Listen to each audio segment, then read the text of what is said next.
Diwali bonus is credited early. Government has taken formative decisions in making GST simpler. The 4-slab thing has been resolved into a much simpler, easier on pocket 2-slab structure for GST now. So you got to pay 5% and 18% as against 12 and 28% that was proposed earlier. There's also a new tax bracket for luxury or sin goods at 40%. Let's take a closer look at what it means for the automobile industry. 56th meeting of GST Council took these bold steps yesterday, and Finance Minister Nirmala Sitharaman at the press meet said the reforms have resolved issues and have been carried out in the interest of common people.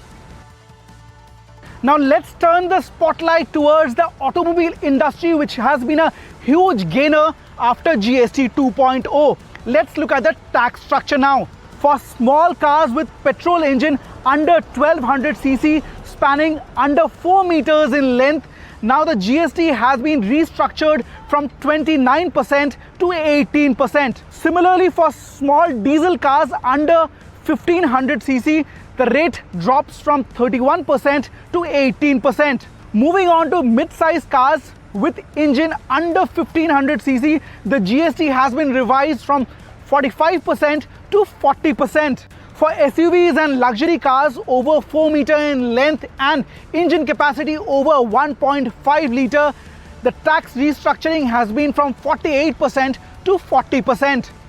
Moving on to electric vehicles, there has been no change, 5% GST flat.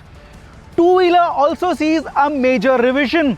Smaller motorcycles, commuter motorcycles under 350cc, the tax revision is from 28% to 18%, whereas motorcycles over 350cc sees a hike from 29 to 31%, which includes cess. The rate now goes to 40%.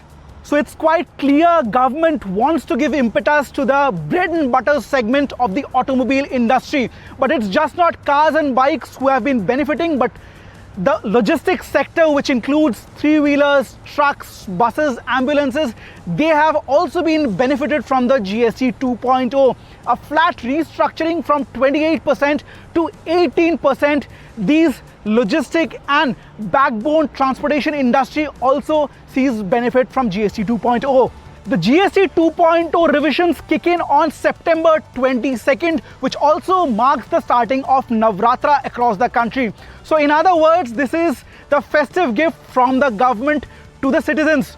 Now let's break down a case study. If you buy a small car, what it actually means for you. So when you buy a new car, the ex-showroom price consists of 4 factors: manufacturing cost, dealer margin, GST and cess. Cess has been completely dissolved and GST has been reformed for almost every vehicle, including 4-wheelers and 2-wheelers. The GST on small car was 28% plus 1 to 3% of cess.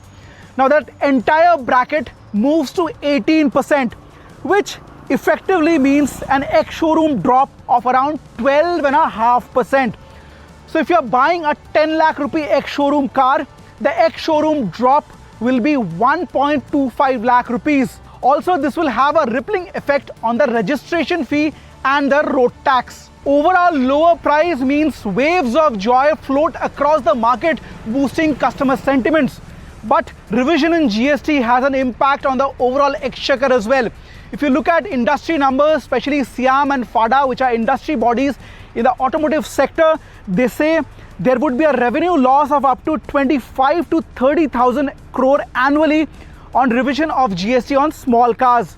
Whereas commuter bikes, the revenue loss can mount up to 20,000 crores. But there is another optics to look at it. Economists say higher volumes from cheaper cars and motorcycle will offset revenue losses and thus have a multiplier effect on our GDP.